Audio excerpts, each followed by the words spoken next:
Top quality और consistent performance के लिए सिर्फ सिल्वर पंप। टॉप क्वालिटी और कंसिस्टेंट परफॉर्मेंस के लिए सिर्फ सिल्वर पंप, नाम याद रखना। परभणी जिल्ह्यात गेल्या 3 दिवसापासून सतत जोरदार पाऊस होत आहे। पावसाने आता कुठेतरी खरं तर उघडीप घेतलेली आहे, मात्र झालेल्या जोरदार अतिवृष्टीमुळे मोठा फटका एकूणच खरीप पिकांना बसल्याचा आपण पाहतोय। लिमला महसूल मंडळातनी आहे। लिमला या गावामध्ये आपण मुगाच्या या प्लॉटवरती आहोत। आपण या ठिकाणी पाहतोय मुगा या ठिकाणी पीक लागलेलं आहे, मात्र अक्षरशः पूर्ण पीक या ठिकाणी पाण्याखाली गेलेलं आहे। हीच परिस्थिती बाजू सोयाबीनच्या प्लॉटमध्ये आहे।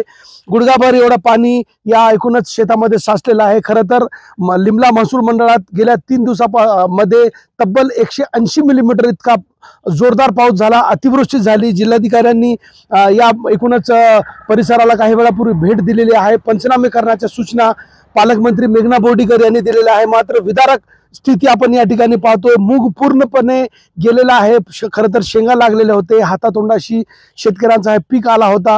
हीच परिस्थिती बाजूच्या प्लॉट पाहतोय आपण सोयाबीनची आहे। सोयाबीनमध्ये ही पूर्ण सोयाबीन पाण्याखाली गेलेला आहे। या परिसरातील शेतकरी माझ्यासोबत आहे। भैया मला सांगा, 180 मिलीमीटर 3 दिवसात पाऊस, किती परिसरामध्ये नुकसानीचा अंदाज काय सांगाल, किती नुकसान झालं? लिमला महसूल मंडळात सकल भागात आजही पाणी आहे। तिसऱ्या दिवशी बी सोयाबीन मध्ये पाणी आहे आणि त्या कापूस सोयाबीन मध्ये देखील पाणी आहे।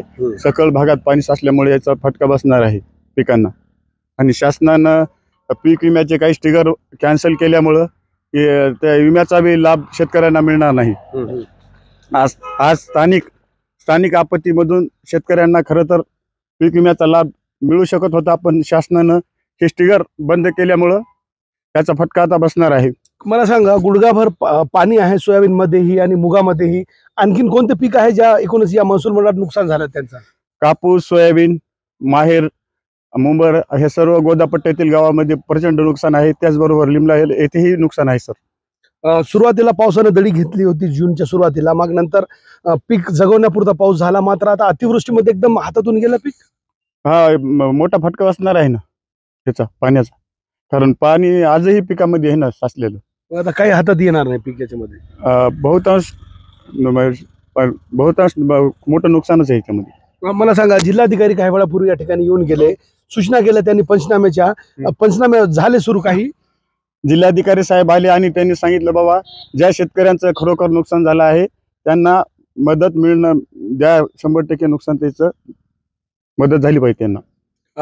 मंत्री मेघना बोर्डीकरांनी काही वेळापूर्वी सांगितलं की पंचनामे करा म्हणून, मात्र फक्त पंचनामे प्रत्यक्षात सुरू झालेत का? पंचनामे नाही, पाहणी दौरे आहेत। राजकीय लोक बी यायलेत पाहायला आणि जिल्हा प्रशासनाचे लोकही येऊन गेले, मात्र प्रत्यक्षात पंचनामे आजही झाले नाहीत। आता खरं तर 3 दिवसाच्या पावसानं एकदम होत्याचं नव्हतं केलं, आता या दुःखातून कसं सावरणार एकूणच परिसरातील शेतकरी? दुःख लय मोठं आहे ते। आता सर्वात मोठा फटका तर पीक विम्यातून सावरत होता शेतकरी, पण ते विम्याचे काही स्टिगर कॅन्सल केल्यामुळं त्याचा फटका बसणार आहे। आणि अनुदानानं काय होत असते हो साहेब, आधीच मालाला भाव नाही आणि त्याच्यामध्ये नैसर्गिक हानी। शासनानं या परिसरातील शेतकऱ्यांचा विचार करावा, लिमला महसूल मंडळाला अन्याय होऊ नये अशी आमची कळकळीची विनंती आहे।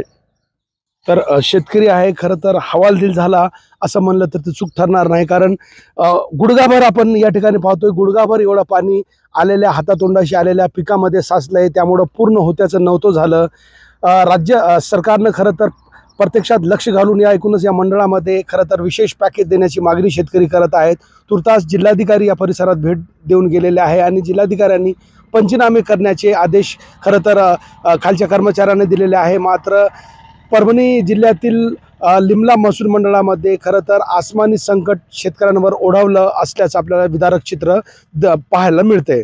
कॅमेरा पर्सन सय्यद खिजरसह नजीर खान, TV9 मराठी, लिमला, परभणी।